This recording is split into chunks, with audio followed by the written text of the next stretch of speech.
علماء کرام و جملہ سامعین و حاضرین، السلام علیکم ورحمۃ اللہ تعالی وبرکاتہ۔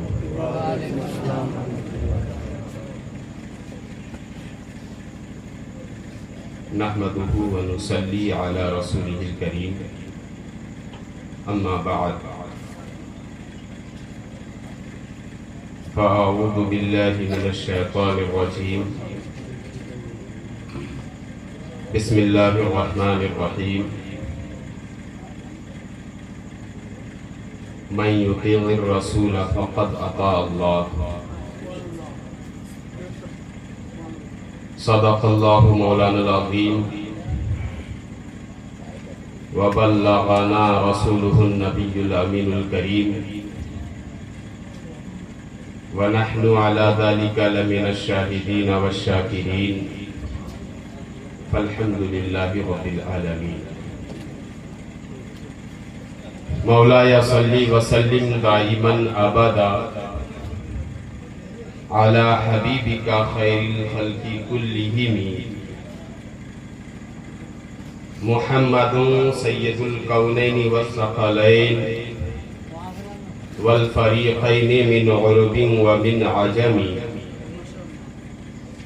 هو الحبیب الذی ترجى شفاعته لكل هول من الأهوال مقتحم، فإن من جودك الدنيا وضرتها ومن علومك علم اللوح والقلم۔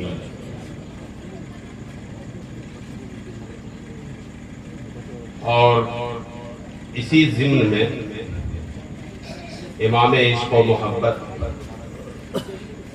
اعلی حضرت مجدد دین و ملت امام احمد رضا خان قابل بریلوی رحمۃ اللہ تعالی سید عالم نور مجسم صلی اللہ علیہ وسلم کی بارگاہ اقدس میں یوں خراج عقیدت پیش کرتے ہیں، اللہ کی سرتابہ قدم شان ہے یہ،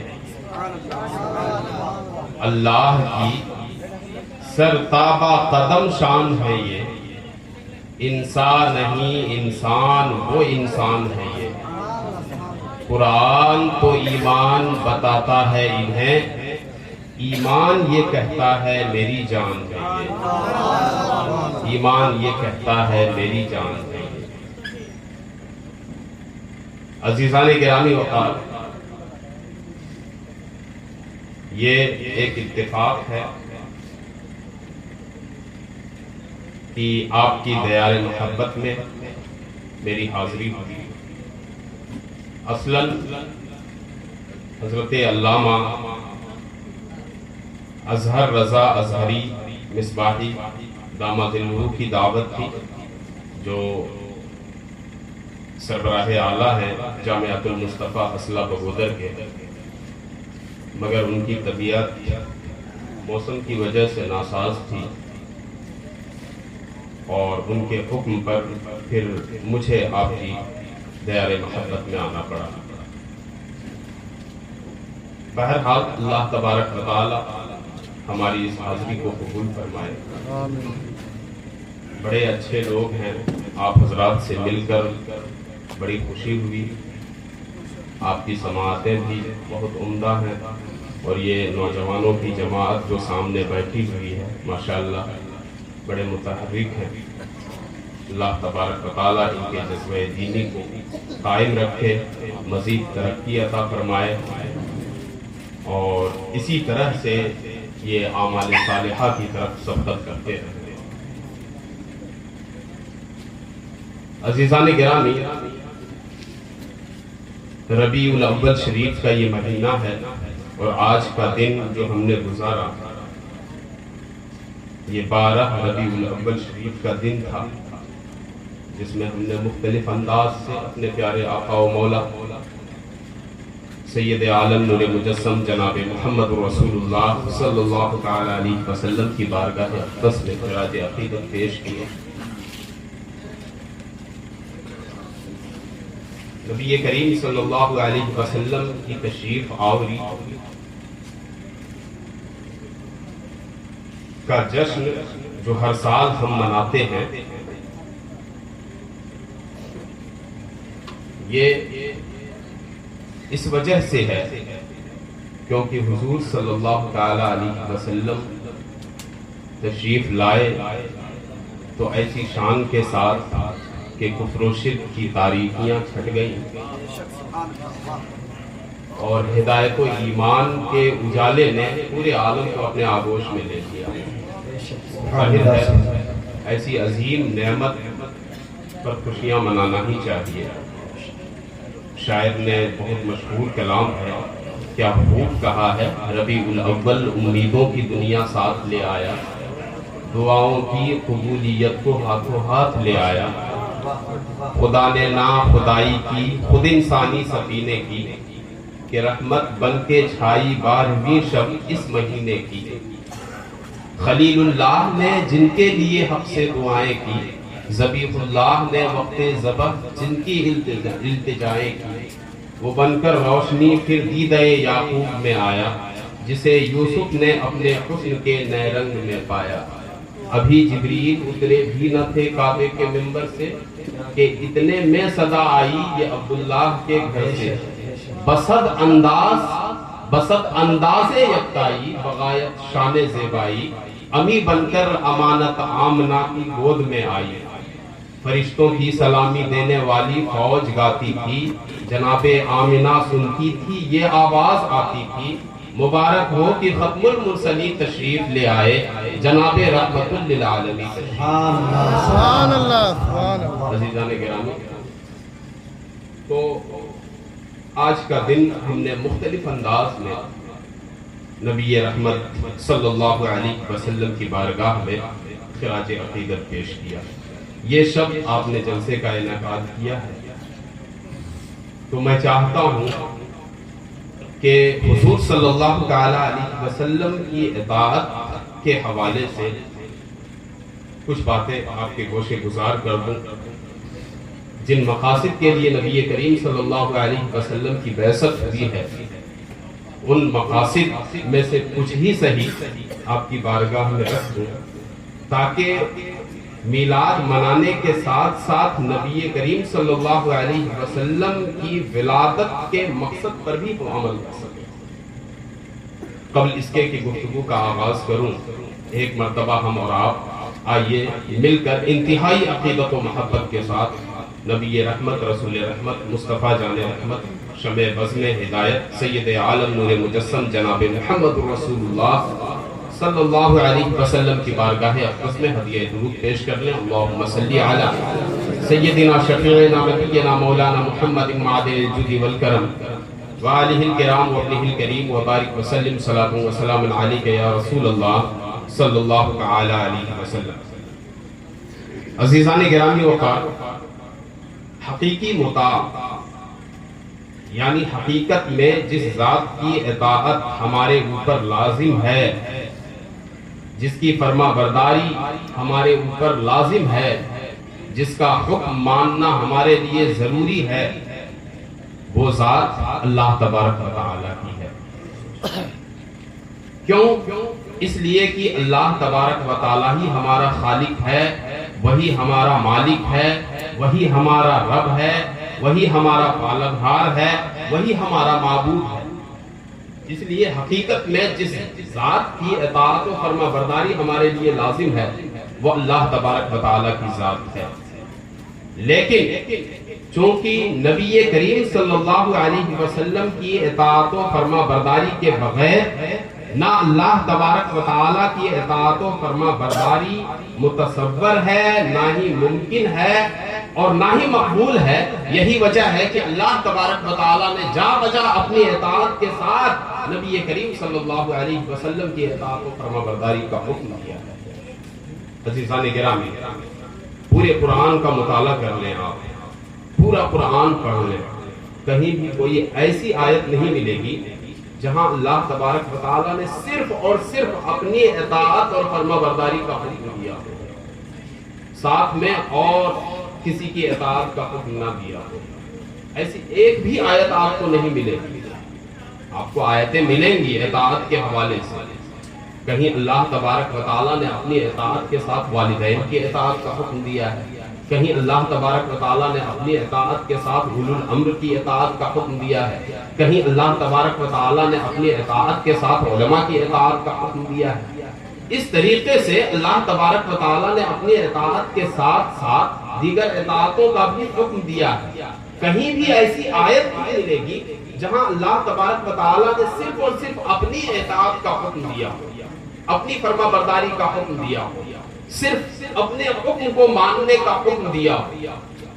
لیکن ایسی آیتیں آپ کو جا بجا مل جائیں گی، بکثرت مل جائیں گی، جہاں اللہ تبارک و تعالیٰ نے نبی کریم صلی اللہ علیہ وسلم سے محبت اور ان کی اطاعت کو اپنی اطاعت قرار دیا۔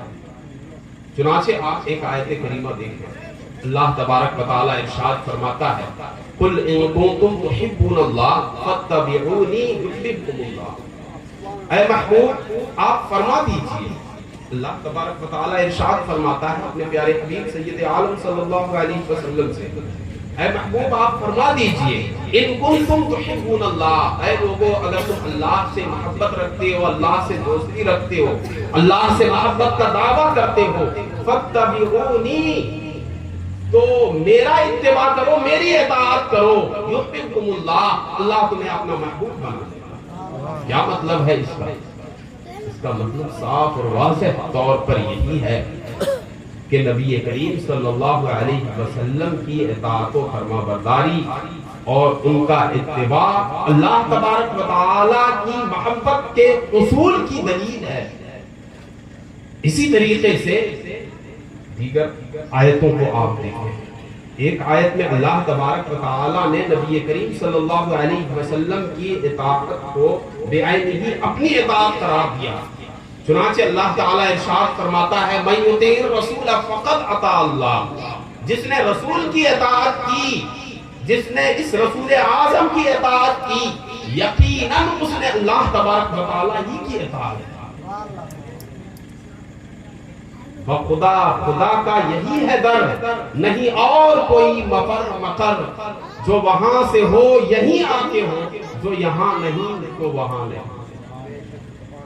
عزیزان گرامی، اس میں واضح طور پر اللہ تبارک و تعالیٰ نے اس بات کا حکم دیا ہے کہ نبی کریم صلی اللہ علیہ وسلم کی اطاعت و فرما برداری کرنا حقیقت میں اللہ تبارک و تعالیٰ ہی کی اطاعت و فرما برداری ہے، اسی کا حکم ماننا ہے۔ اب ان آیات کے بعد ذرا آپ اس دور کے مسلمانوں کو دیکھ لیں کہ انہوں نے آیات کو کیسے سمجھا، انہوں نے قرآن کو کیسے سمجھا، اور وہ نبی کریم صلی اللہ علیہ وسلم سے کیا اس والہانہ انداز میں محبت کرتے تھے، حضور صلی اللہ علیہ وسلم کی اس والہانہ انداز میں اطاعت کرتے تھے جس کا حکم اللہ تبارک و تعالیٰ نے قرآن کریم میں دیا ہے۔ آپ ذرا اس دور کے مسلمانوں کو دیکھ لیں جن کے دور میں قرآن کریم کا نزول ہوا ہے، وہ صحابہ اکرام ہیں جن کی زندگیوں میں قرآن کریم کا نزول ہوا اور جنہوں نے قرآن کریم کو سمجھا۔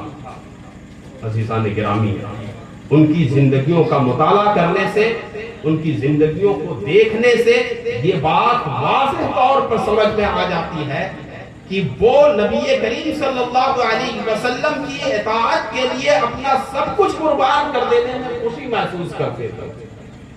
چنانچہ دلیل کے طور پر صرف ایک حدیث آپ کے درمیان رکھتا ہوں، بخاری شریف کی یہ بڑی طویل حدیث ہے، اس کا ایک ٹکڑا میں آپ کے درمیان رکھتا ہوں۔ اس حدیث کا پس منظر یہ ہے کہ سن 6 ہجری نبی کریم صلی اللہ علیہ وسلم اور مسلمان جب مکہ مکرمہ سے ہجرت کر کے مدینہ منورہ چلے آئے تو اس کے 6 سال نبی کریم صلی اللہ علیہ وسلم نے صحابہ کرام کے ساتھ مکہ مکرمہ جانے کا قصد کیا، عمرہ کا ارادہ کیا اور عمرہ کے لیے مکہ مکرمہ کی طرف روانہ ہوئے۔ مکہ مکرمہ سے باہر حدیبیہ کے مقام پر کفار مکہ نے نبی کریم صلی اللہ علیہ وسلم اور صحابہ کرام کو، مسلمانوں کو روک دیا اور انہیں خانہ کعبہ میں انہیں مکہ مکرمہ میں داخل ہونے سے منع کر دیا۔ اس وقت حدیبیہ کے مقام پر ایک تاریخی معاہدہ کفار مکہ کے ساتھ نبی کریم صلی اللہ علیہ وسلم نے کیا تھا۔ اس معاہدے کو صلح حدیبیہ تاریخ میں کہا جاتا ہے۔ اس صلح حدیبیہ کے لیے دونوں طرف سے مختلف طرح کی شرطیں پیش کی گئی تھیں، اور صلح کی شرطوں کو لے کر مکہ والوں کی طرف سے، کفار مکہ کی طرف سے بہت سارے عقود نبی کریم صلی اللہ علیہ وسلم کی بارگاہ میں آئے، بات بن نہیں رہی تھی۔ آخر میں عروہ بن مسعود ثقفی، نام یاد رکھیے گا، یہ اس وقت مسلمان نہیں ہوئے تھے، مکہ والوں کی طرف سے، کفار مکہ کی طرف سے سفیر بن کر نبی کریم صلی اللہ علیہ وسلم کے پاس آتے ہیں، مسلمانوں کے درمیان آتے ہیں اور صلح کی شرطیں طے کرنا چاہتے ہیں۔ بہرحال وہ آئے، انہوں نے صلح کی شرطیں طے کی، اور پھر آگے چل کر کے بات بن گئی، اور صلح حدیبیہ جیسی عظیم تاریخی معاہدہ، صلح حدیبیہ جیسا عظیم تاریخی معاہدہ سامنے آیا۔ عروہ بن مسعود ثقفی نے آنے کے بعد نبی کریم صلی اللہ علیہ وسلم کی بارگاہ میں آنے کے بعد حضور صلی اللہ علیہ وسلم کے ساتھ صحابہ کرام کے کیسے تعلقات تھے، صحابہ کرام نبی کریم صلی اللہ علیہ وسلم سے کس طریقے پر محبت کرتے تھے، ان کی کیسی اطاعت کرتے تھے، اسے مکہ جا کر انہوں نے کفار مکہ سے بیان کیا۔ چنانچہ اس کا ایک حصہ میں آپ کو سناتا ہوں۔ عروہ بن مسعود ثقفی جب لوٹ کر کفار مکہ کے درمیان گئے تو انہوں نے نبی کریم صلی اللہ علیہ وسلم اور مسلمانوں کے اندرونی حالات کو دیکھ کر وہاں کے حالات مکہ والوں سے، کفار مکہ سے بیان کیے۔ ان الفاظ میں وہ کہتے ہیں، لقد واللہ لقد وفدت علی الملوک، بخدا میں بادشاہوں کے دربار میں گیا ہوں، ووفدت علی قیصر و کسری والنجاشی، میں اس وقت جو دنیا کے 3 سپر پاور ہیں، 3 بڑی حکومتیں ہیں، قیصر و کسری اور نجاشی، ان تینوں کے دربار میں گیا ہوں۔ عروہ بن مسعود ثقفی کہتے ہیں، وفدت علی قیصر و کسری والنجاشی، میں قیصر و کسری اور نجاشی کے درباروں میں گیا ہوں، واللہ ان رأیت ملکا قط یعظمہ اصحابہ ما یعظم اصحاب محمد صلی اللہ علیہ وسلم محمدا، بخدا محمد صلی اللہ علیہ وسلم کی جیسی تعظیم و توقیر ان کے صحابہ کرتے ہیں، یہ دنیا کے کسی بھی بادشاہ کو نصیب نہیں۔ کیسی تعظیم کرتے ہیں صحابہ، اسے بھی بیان کیا آگے انہوں نے۔ وہ کہتے ہیں، واللہ ان تنخم نخامتا الا وقعت فی کف رجل منہم فدلک بها وجہہ وجلدہ، بخدا جب وہ پیغمبر اپنے منہ سے، اپنے مبارک دہن سے تھوک نکالتے ہیں تو اس تھوک کو صحابہ کرام اپنے ہاتھ میں لے لیتے ہیں اور اپنے چہرے اور اپنے جسم پر مل لیتے ہیں۔ آگے وہ بیان کرتے ہیں، وَإِذَا أَمَرَهُمْ ابْتَدَرُوا أَمْرَهُ، اور جب وہ کوئی حکم کرتے ہیں، کوئی حکم دیتے ہیں تو صحابہ کرام ان کے جانثار جو ساتھی ہیں وہ حکم کو بجا لانے کے لیے دوڑ پڑتے ہیں۔ وَإِذَا تَوَضَّأَ كَادُوا يَقْتَتِلُونَ عَلَى وُضُوئِهِ، اور جب وہ وضو کرتے ہیں تو ان کے جسم سے وضو کا پانی جو ٹپکتا ہے اسے حاصل کرنے کے لیے صحابہ کرام ٹوٹے پڑتے ہیں۔ آگے وہ بیان کرتے ہیں اسی حدیث میں، وَإِنَّهُ قَدْ عَرَضَ عَلَيْكُمْ خُطَّةَ رُشْدٍ فَاقْبَلُوهَا، یقیناً اس عظیم انسان نے، اس عظیم پیغمبر نے تمہارے درمیان بھلائی کا ایک منصوبہ رکھا ہے، بھلائی کی ایک بات رکھی ہے، صلح کا ایک عظیم خاکہ رکھا ہے، اسے تمہیں قبول کر لینا چاہیے۔ چنانچہ عروہ بن مسعود ثقفی کے ان تاثرات کو سن کر کفار مکہ صلح کے لیے تیار ہو جاتے ہیں، اور پھر صلح حدیبیہ کا معاملہ ہوتا ہے۔ عزیزان گرامی، اس حدیث پاک میں ذرا غور کریں آپ۔ اس حدیث پاک میں مجموعی طور پر صحابہ کرام کے حوالے سے غیر نے اس وقت عروہ بن مسعود ثقفی مسلمان نہیں ہوئے تھے، غیر نے تاثرات دیے ہیں کہ صحابہ نبی کریم صلی اللہ علیہ وسلم کی کیسی تعظیم و توقیر کرتے تھے اور ان کی اطاعت کے لیے، ان کے حکم پر عمل کے لیے کس طرح سے دوڑتے تھے۔ عزیزان گرامی، انفرادی طور پر بھی اگر آپ دیکھیں تو صحابہ کرام کو دیکھ لیں کہ وہ نبی کریم صلی اللہ علیہ وسلم کے اشارے ابرو کی ضرورت ہوتی تھی، اشارے ابرو فرماتے تھے نبی کریم صلی اللہ علیہ وسلم، اور صحابہ کرام حکم پر عمل کے لیے دوڑ پڑتے تھے۔ چنانچہ حضرت عبداللہ ابن عمر ایک صحابی ہیں، حضرت عمر بن خطاب رضی اللہ تعالی عنہ کے صاحبزادے، جس طرح سے حضرت عمر بن خطاب رضی اللہ تعالی عنہ نبی کریم صلی اللہ علیہ وسلم کے ساتھ والہانہ عقیدت و محبت رکھتے تھے، ان کی اطاعت و فرما برداری کے لیے اپنا سب کچھ قربان کر دینے میں خوشی محسوس کرتے تھے، اسی طریقے سے حضرت عبداللہ ابن عمر رضی اللہ تعالی عنہ کا ان کے حوالے سے حضرت نافع رضی اللہ تعالی عنہ بیان کرتے ہیں، لو رأیت ابن عمر یتبع آثار رسول اللہ صلی اللہ علیہ وسلم لقلت ھذا مجنون، کہ اگر تم حضرت عبداللہ ابن عمر کو نبی کریم صلی اللہ علیہ وسلم کی سنتوں کی پیروی کرتے ہوئے دیکھ لیتے تو تم یہ کہتے کہ یہ تو مجنون ہے۔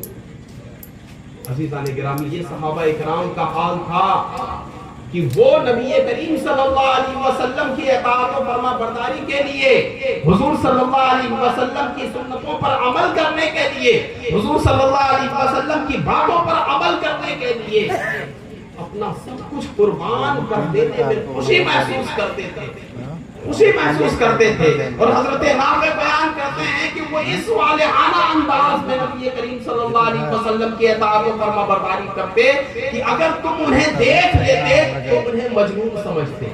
عزیزان گرامی، اب اس کے بعد پلٹ کر اپنے احوال کو ہم دیکھیں، اپنے احوال کو ہم دیکھیں کہ ہم نے کس قدر نبی کریم صلی اللہ علیہ وسلم کی ولادت کے مقصد کو پایا اور اس مقصد پر عمل کیا ہے۔ ہم نے نبی کریم صلی اللہ علیہ وسلم کی سنتوں پر کس قدر عمل کیا ہے، نبی کریم صلی اللہ علیہ وسلم کی کس قدر ہم اطاعت و فرما برداری کرتے ہیں۔ اگر یہیں پر یہ بات کہی جائے، یہ بات کہی جائے حضرت نافع رضی اللہ تعالی عنہ کے قول کے مطابق کہ وہ حضرت عبداللہ ابن عمر کے حوالے سے یہ کہتے ہیں کہ اگر انہیں تم نبی کریم صلی اللہ علیہ وسلم کی اطاعت و فرما برداری کرتے ہوئے دیکھ لیتے تو مجنون سمجھتے، اسی کو اگر پلٹ کر یہ کہا جائے کہ آج اگر حضرت عبداللہ ابن عمر ہمارے حالات کو دیکھ لیتے تو ہمیں مسلمان ہی نہ سمجھے۔ عزیزان گرامی اوقات، حالات یہ ہیں کہ ہم نے نبی کریم صلی اللہ علیہ وسلم کی اطاعت و فرما برداری کو ترک کر دیا ہے، یہ سچائی ہے۔ نبی کریم صلی اللہ علیہ وسلم کی سنتوں کو پسے پشت ڈال دیا ہے، قرآن کو صرف تلاوت کے لیے اور گھر کو سجانے کے لیے رکھ دیا ہے، جبکہ اسی قرآن میں نبی کریم صلی اللہ علیہ وسلم کی بعثت اور حضور صلی اللہ علیہ وسلم کی تشریف آوری کا مقصد بیان کیا گیا ہے۔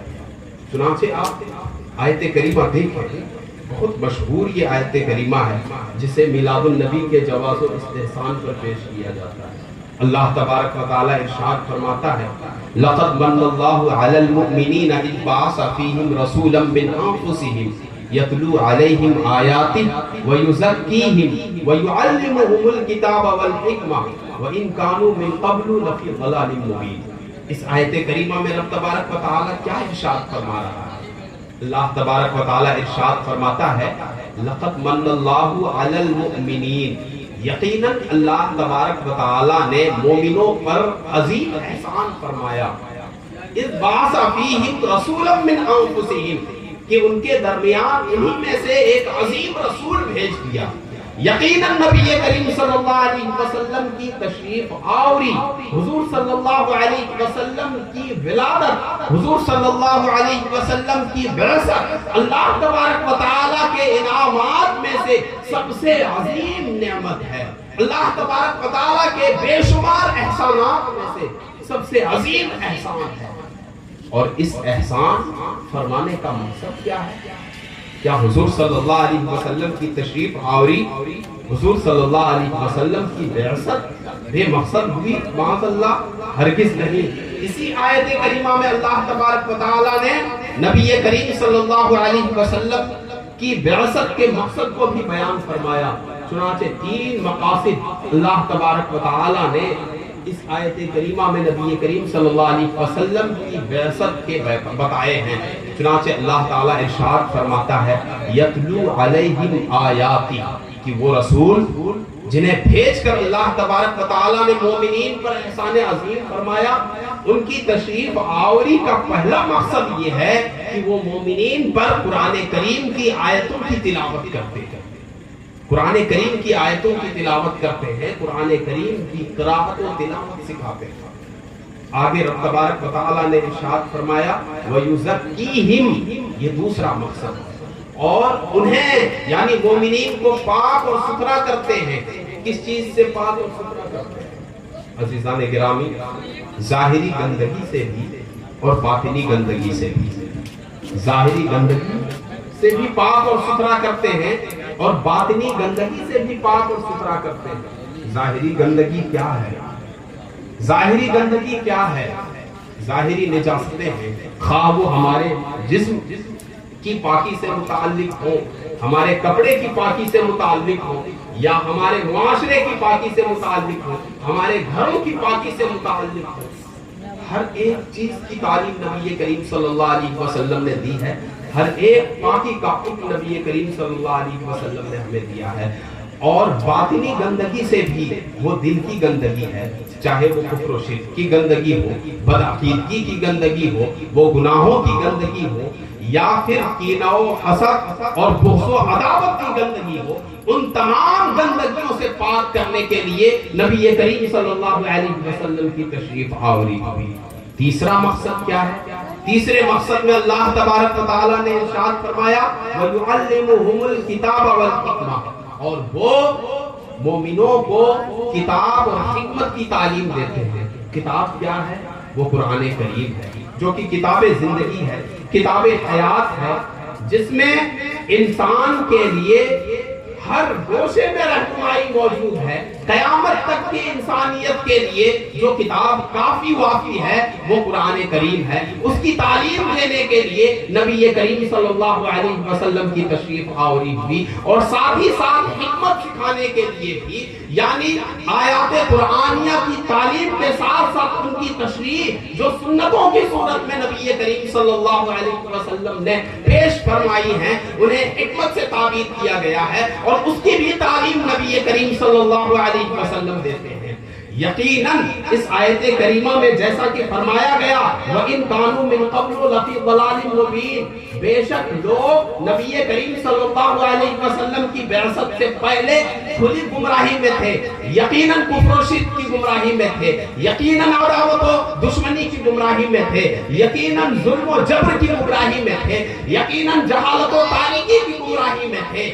ان تمام گمراہیوں میں لوگ زندگی بسر کر رہے تھے، مگر جب نبی کریم صلی اللہ علیہ وسلم کی تشریف آوری ہوئی تو تاریخ شاہد ہے کہ نبی کریم صلی اللہ علیہ وسلم نے 40 سال کی زندگی میں، 40 سال کی عمر میں اپنی نبوت کا اعلان فرمایا، اور 63 سال کی عمر میں نبی کریم صلی اللہ علیہ وسلم کا وصال ہوتا ہے۔ صرف 23 سالوں کے اندر نبی کریم صلی اللہ علیہ وسلم نے پوری دنیا کے اندر انقلاب برپا کیا۔ نبی کریم صلی اللہ علیہ وسلم نے، جیسا کہ اللہ تبارک و تعالیٰ نے نبی کریم صلی اللہ علیہ وسلم کی بعثت کے مقاصد بیان فرمائے ہیں، اسی کے مطابق اللہ تبارک و تعالیٰ ہی کے بیان کیے ہوئے مقصد کے مطابق نبی کریم صلی اللہ علیہ وسلم نے کفر و شرک کی تاریکیاں بھی دور کی، جہالت کی تاریکیاں بھی دور کی، عداوت و دشمنی کی تاریکیاں بھی دور کی، ظلم و جبر کی تاریکیاں بھی دور کی،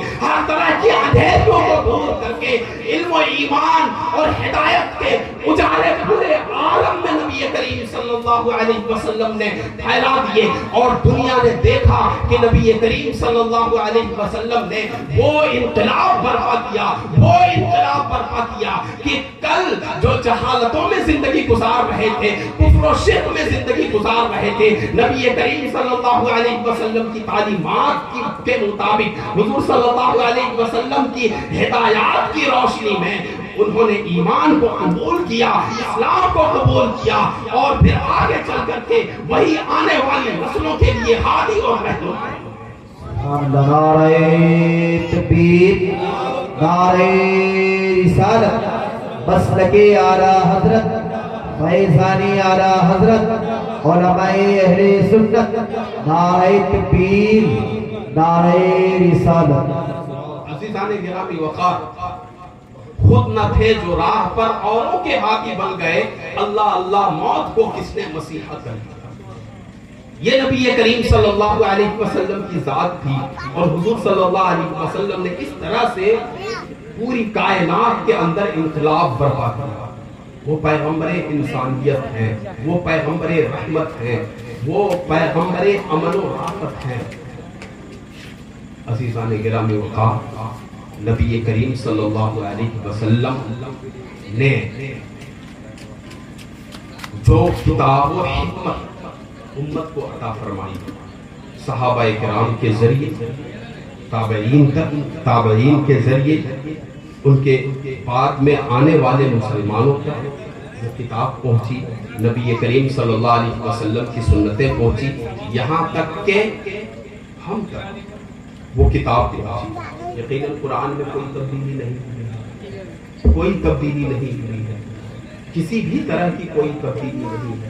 قرآن وہی ہے جو نبی کریم صلی اللہ علیہ وسلم پر نازل ہوا۔ حضور صلی اللہ علیہ وسلم کی تاریخ میں وہ عظیم ہستی ہیں جن کے ایک ایک لمحے کو صحابہ کرام نے محفوظ کر دیا۔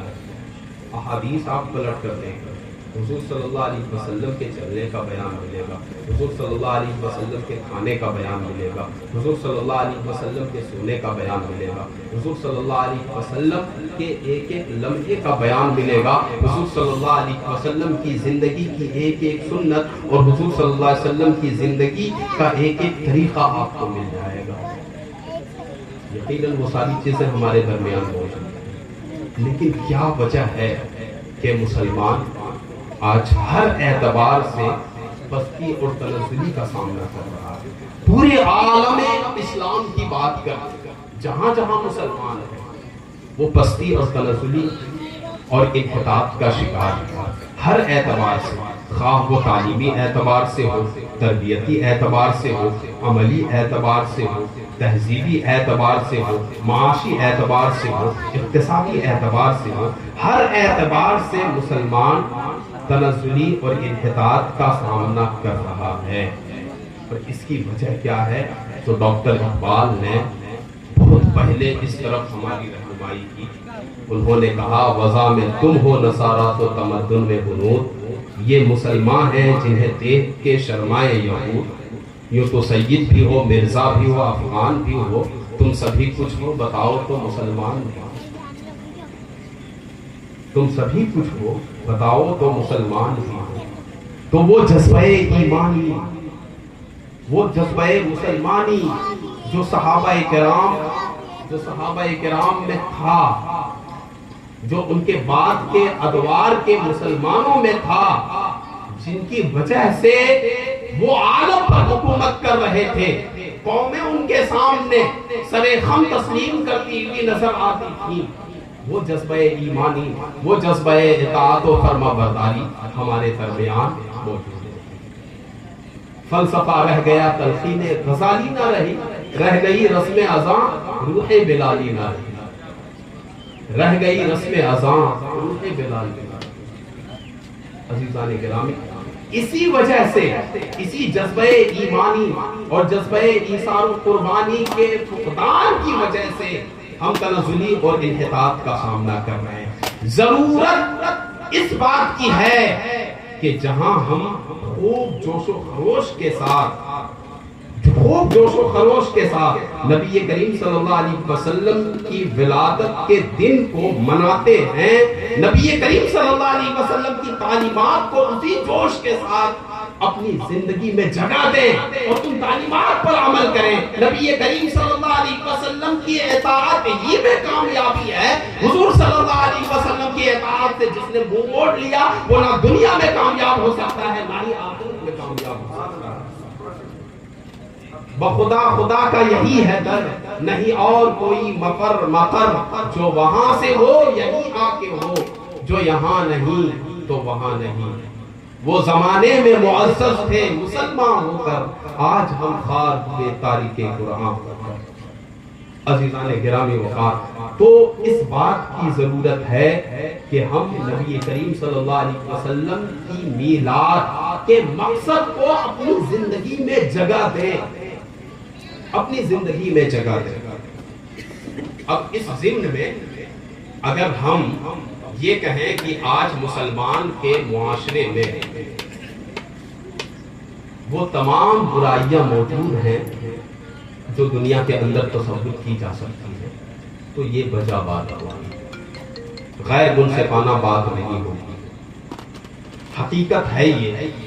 میں یہ نہیں کہتا کہ آپ کی بستی میں موجود ہوں وہ تمام برائیاں، لیکن مسلمانوں کے معاشرے میں وہ تمام برائیاں، وہ تمام گناہ جن سے آقا کریم صلی اللہ علیہ وسلم نے ہمیں پاک کیا، ہمیں پاک کیا، اللہ تعالیٰ نے اس کی شہادت دی ہے، اور جب اللہ نے اس کی شہادت دے دی ہے تو پھر کسی کی شہادت کی ضرورت نہیں۔ نبی کریم صلی اللہ علیہ وسلم نے ہر اعتبار سے ہمیں پاک کیا، ہر طرح کی گندگیوں سے پاک کیا، لیکن اس کے باوجود بھی ہمارے درمیان آج وہ تمام برائیاں موجود ہیں جن کا اس دنیا میں تصور کیا جا سکتا ہے۔ ہم نے نبی کریم صلی اللہ علیہ وسلم کی تعلیمات کو ترک کر دیا، ہم نے نبی کریم صلی اللہ علیہ وسلم کی سنتوں کو پس پشت ڈال دیا، ہم نے عبادتوں کو کچھ بزرگوں کا کام سمجھ لیا،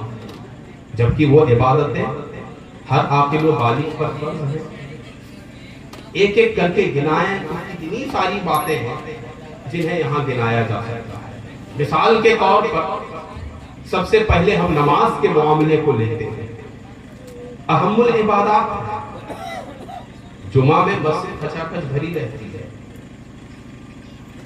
جمعہ میں مسجد کھچاکھچ بھری رہتی ہے، ظاہر سی بات ہے جمعہ فرض ہے، اور جو لوگ جمعہ پڑھنے آتے ہیں ان میں سے ہو سکتا ہے 5-10% بچے ہوں، باقی سب پر فرض ہے۔ تو ان سب پر 5 وقتہ نمازیں بھی فرض ہیں، وہ سارے باقی 5 وقتوں میں کہاں جاتے ہیں بھائی؟ جس طرح سے جمعہ فرض ہے باقی 5 وقت کی نمازیں بھی فرض ہیں، مگر نظر نہیں آئیں گے۔ اب اللہ کی بارگاہ میں سر جھکانے سے اگر ہم گریز کریں تو ظاہر سی بات ہے ہمیں کامیابی کہاں مل سکتی ہے؟ عزیزان گرامی وقار، اسی طریقے سے اگر ہم حقوق العباد سے متعلق باتیں کریں تو ہمارے معاشرے میں آپ دیکھیں گے کہ ایک دوسرے کی غیبت، چغلی، ایک دوسرے سے حسد اور ایک دوسرے سے اندر ہی اندر عداوت کا جذبہ خوب پایا جاتا ہے، جبکہ قرآن کی تعلیمات کیا ہیں؟ نبی کریم صلی اللہ علیہ وسلم کی تعلیمات کیا ہیں؟ قرآن ارشاد فرماتا ہے وَلَا يَغْتَبْ بَعْضُكُمْ بَعْضًا أَيُحِبُّ أَحَدُكُمْ أَن يَأْكُلَ لَحْمَ أَخِيهِ مَيْتًا فَكَرِهْتُمُوهُ۔ ایک دوسرے کی غیبت نہ کرو، کیا تم اس بات کو پسند کرو گے کہ تم اپنے مردار بھائی کا گوشت کھاؤ؟ یقیناً تم اس بات کو پسند نہیں کرو گے۔ تو غیبت کر کے بتایا قرآن نے، غیبت کرنے والا گویا اپنے مردار بھائی کا گوشت کھا رہا ہے، اور ایسی حرکتوں میں ہمارا معاشرہ نظر آتا ہے۔ حسد، جلن کا جذبہ خوب ہمارے افراد کے اندر موجود ہے، جبکہ نبی کریم صلی اللہ علیہ وسلم کی تعلیم کیا ہے؟ حضور صلی اللہ علیہ وسلم ارشاد فرماتے ہیں الحسد یاکل الحسنات کما تاکل النار الحطب۔ حسد نیکیوں کو اس طرح سے کھا جاتا ہے جس طرح آگ لکڑی کو کھاتی ہے۔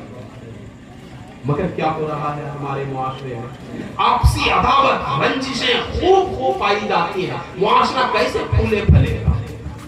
قرآن کا اعلان کیا ہے؟ قرآن تو یہ کہہ رہا ہے والمؤمنون والمؤمنات بعضهم اولیاء بعض یامرون بالمعروف وینہون عن المنکر. مومن مرد اور مومن عورتیں باہم ایک دوسرے کے دوست ہیں. مومن مرد مومن مردوں کے دوست ہیں، مومن عورتیں مومن عورتوں کے دوست ہیں. وہ ایک دوسرے کو بھلائی کا حکم دیتے ہیں اور برائی سے روکتے ہیں. یہ قرآن کا اعلان ہے. نبی کریم صلی اللہ علیہ وسلم کی تعلیم کیا ہے؟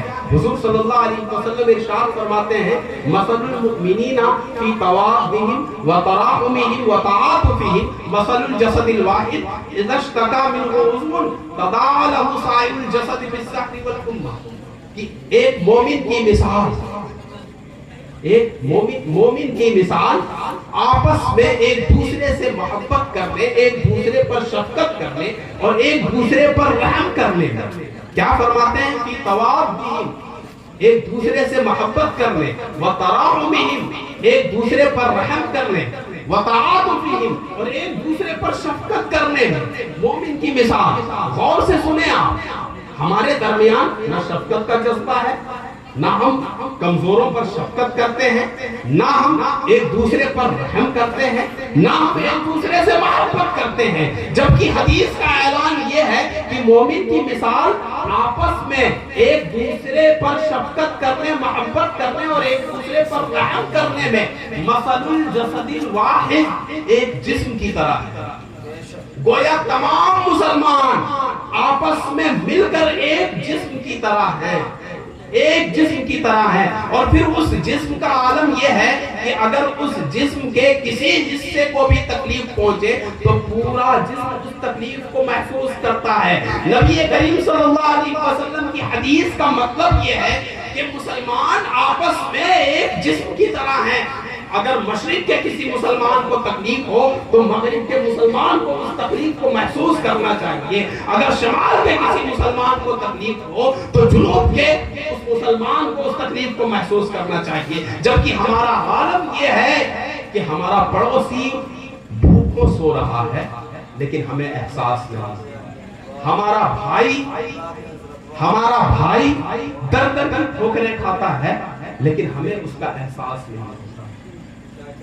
عزیزان گرامی اوقات، ان تعلیمات پر ہمیں عمل کرنے کی ضرورت ہے. نبی کریم صلی اللہ علیہ وسلم کی جو ولادت ہوئی ہے انہی مقاصد کے لیے ہوئی ہے، انہی مقاصد کے لیے ہوئی ہے اور ہم نے ان مقاصد کو پس پشت ڈال دیا ہے.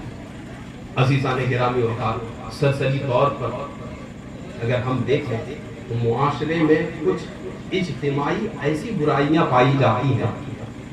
میں پھر سے اعادہ کر دیتا ہوں، مجھے نہیں پتا، پہلی بار آیا ہوں آپ کی بستی میں، مجھے نہیں پتا کہ آپ کی بستی میں، آپ کے معاشرے میں ایسا ہے کہ نہیں ہے، لیکن اس طرح کی چیزیں آج عام ہیں. اس طرح کی چیزیں آج عام ہیں. پہلے بڑے بڑے شہروں میں اس طرح کی برائیوں کے بارے میں سننے کو ملتا تھا. ممبئی، دلی، کولکاتہ، حیدرآباد، چنئی، یہ بڑے بڑے جو شہر تھے، میٹرو سٹی، ان شہروں کے بارے میں پتہ چلتا تھا کہ لڑکے اور لڑکیاں آوارہ گردی کرتے ہیں، معاشقے کرتے ہیں، طرح طرح کے معاملات ہوتے ہیں. آج تو گاؤں گاؤں کا حال یہ ہو گیا ہے. آئے دن یہ بات آپ کو سننے کو ملے گی، یہ بات آپ کو دیکھنے کو ملے گی کہ لڑکا نامحرم لڑکی کے ساتھ یا لڑکی نامحرم لڑکے کے ساتھ بھاگ گئی. ایسی برائیوں سے تو نبی کریم صلی اللہ علیہ وسلم نے معاشرے کو پاک کر دیا. پھر ہمارے معاشرے میں اس طرح کی برائی کیسی؟ یاد رکھیں، جتنے بھی ذمہ داران ہیں بستیوں کے، ان سب پر یہ ذمہ داری عائد ہوتی ہے کہ وہ اپنی اولاد کو صحیح تعلیم و تربیت سے آراستہ کریں تاکہ اس طرح کی برائیاں معاشرے میں نہ پائی جائیں. یہ برائیاں ایسی ہیں جن سے معاشرہ جل جاتا ہے، معاشرہ خاک ہو جاتا ہے. متعدی ہیں یہ برائیاں. بعض برائیاں ایسی ہوتی ہیں جو کسی فرد تک محدود ہوتی ہیں، ایک انسان نے کیا اس کی ذات تک محدود ہے، اس کی ذات تک محدود ہے، لیکن بعض برائیاں ایسی ہوتی ہیں کہ کرتا کوئی ایک انسان ہے لیکن پورا معاشرہ لپیٹے میں آتا ہے، اور وہ برائی ایسی متعدی ہوتی ہے کہ دھیرے دھیرے پورے معاشرے میں پھیلتا چلا جاتا ہے۔ ایسی برائیاں بہت خطرناک ہوتی ہیں، اور ایسی برائیوں سے معاشرے کو محفوظ رکھنا معاشرے کے ہر ذمہ دار، گھر کے ہر ذمہ دار کا فریضہ ہے۔ عزیزان گرامی وقار، اس ضمن میں دو حدیثیں صرف میں رکھتا ہوں اور اپنی گفتگو ختم کرتا ہوں۔ ایک نوجوانوں کے لیے، اللہ تعالیٰ ان کے جذبے کو سلامت رکھے۔ تعداد تو کافی تھی، ابھی دھیرے دھیرے کچھ لوگ کھسک گئے ہیں، اور امید کرتے ہیں کہ آپ اس طرح کے نہیں ہوں گے، اور اگر ہوں گے بھی تو آج ہی سے طائب ہو جائیں گے۔ نوجوان یاد رکھیں، جو نوجوان نسل ہے وہی معاشرے کا مستقبل ہے۔ جو بزرگ ہیں وہ ہمارے قائد ہیں، ہمارے رہنما ہیں، ہماری رہنمائی کرتے ہیں، وہ ہمیں صحیح راستہ دکھاتے ہیں، لیکن معاشرے کا جو مستقبل ہے وہ نوجوان نسل ہے۔ نوجوان نسل اگر راہ راست پر ہے تو معاشرہ پھولتا پھلتا نظر آئے گا، اور اگر نوجوان نسل راہ راست سے بھٹک گئی تو پھر اس معاشرے کو تباہی اور بربادی سے کوئی نہیں بچا سکتا۔ عزیزان گرامی، تو نبی کریم صلی اللہ علیہ وسلم نے نوجوانوں کے حوالے سے، مردوں کے حوالے سے ارشاد فرمایا، لَأَن يُطْعَنَ عَلَى رَاسِ أَحَدِكُمْ بِمِخْيَطٍ مِّنْ حَدِيدٍ خَيْرٌ لَهُ مِنْ أَن يَمُسَّ امْرَأَةً لَا تَحِلُّ لَهُ، کہ کسی نامحرم عورت کو چھونے سے بہتر یہ ہے کہ تمہارے سر پر لوہے کی کیل ٹھوک دی جائے۔ عزیزان گرامی، کیسی تحریر ہے یہ نبی کریم صلی اللہ علیہ وسلم۔ اگر معاشرہ اس پر عمل کر لے، امن و امان کا گہوارہ بن جائے گا، چین و سکون کا گہوارہ بن جائے گا۔ اور اس ضمن میں بعض لڑکیوں کی طرف سے بھی، نوجوان لڑکیوں کی طرف سے بھی سخت ہوتی ہے۔ نبی کریم صلی اللہ علیہ وسلم تو ہر ایک کے لیے پیغمبر بن کر تشریف لائے، ایسی خواتین کے لیے بھی حضور صلی اللہ علیہ وسلم نے پیغام دیا ہے، انہیں تعلیم دی ہے۔ حضور صلی اللہ علیہ وسلم ارشاد فرماتے ہیں کہ نوجوان عورتوں کی طرف سے بھی ایسی سگنل نہیں جانی چاہیے، خواتین کی طرف سے بھی ایسے اشارے نہیں جانے چاہیے۔ چنانچہ ارشاد فرماتے ہیں، اَيَّمَ امْرَأَةٍ اسْتَعْطَرَتْ فَمَرَّتْ بِالْقَوْمِ لِيَجِدُوا رِيحَهَا فَهِيَ زَانِيَةٌ، کہ ایسی عورت جو خوشبو لگا کر مردوں کے بیچ سے گزرے، ان کے درمیان سے گزرے۔ آپ دیکھیں پارٹیوں میں، شادیوں میں، یا کوئی تقریب ہوتی ہے یا تہوار ہے، ایسے موقعوں سے آپ دیکھیں گے عام طور پر، خدا کرے آپ کے معاشرے میں اس طرح کی بات نہ ہو، اور امید بھی یہی ہے کہ نہ ہو، کیونکہ آپ کے معاشرے کی بڑی تعریف ہم نے سنی ہے۔ حضرت علامہ مولانا فیض اللہ مصباحی صاحب قبلہ ہمارے دوست تھے، بڑے اچھے، ہم لوگ ساتھ میں اشرفیہ میں پڑھتے تھے۔ ہمارے حضرت علامہ مولانا معین الدین صاحب قبلہ مصباحی، وہ ہمارے بہت سینئر تھے۔ وہ جب سابعہ فضیلت میں تھے اس وقت ہم لوگ رابعہ خامسہ میں تھے، یعنی ان سے لگ بھگ 4-5 سال ہم لوگ جونیئر تھے۔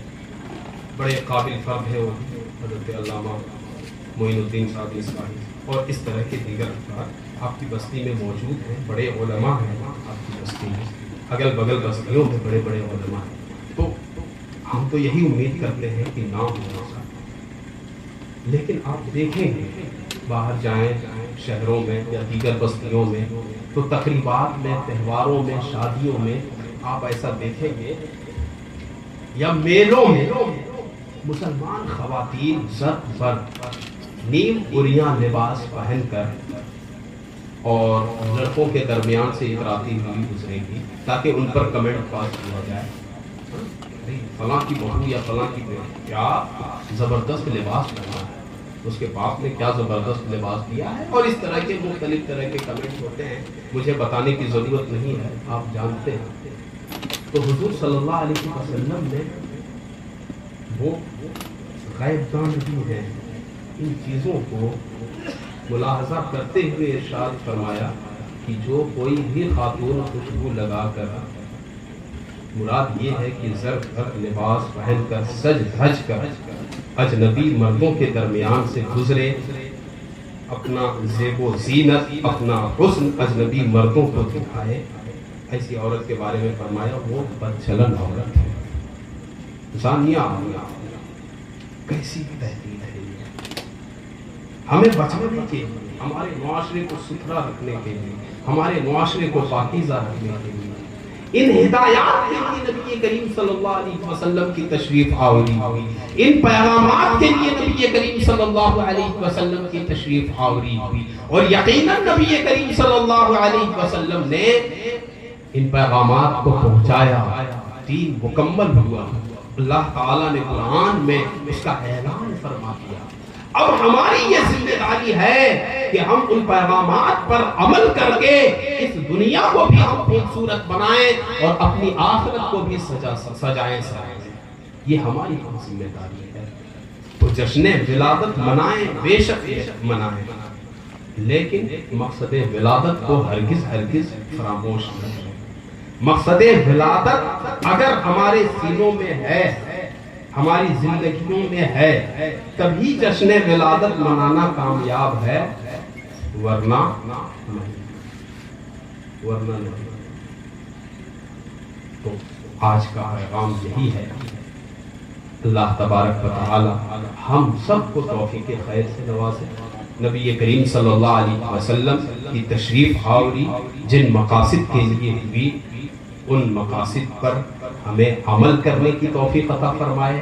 نبی کریم صلی اللہ علیہ وسلم کی تعلیمات پر ہمیں عمل کرنے کی توفیق عطا فرمائے۔ نبی کریم صلی اللہ علیہ وسلم کی اطاعت و فرما برداری کی ہمیں توفیق رفیق عطا فرمائے۔ اللہ تبارک و تعالی کی عبادت و اطاعت کی ہمیں توفیق و رفیق عطا فرمائے۔ اللہ تبارک و تعالی آپ تمام نوجوانوں کو سلامت رکھے، آپ کی کمائیوں میں بے پناہ برکتیں عطا فرمائے، آپ کے کاروبار میں بے پناہ برکتیں عطا فرمائے، آپ سب ہنستے رہیں، خوش رہیں، اور آپ کی زندگی پھولے پھلے۔ اللہ تبارک و تعالی کی بارگاہ میں یہی دعائیں۔ استغفر اللہ ربی من کل ذنب واتوب الیہ۔ السلام علیکم ورحمۃ اللہ تعالی وبرکاتہ۔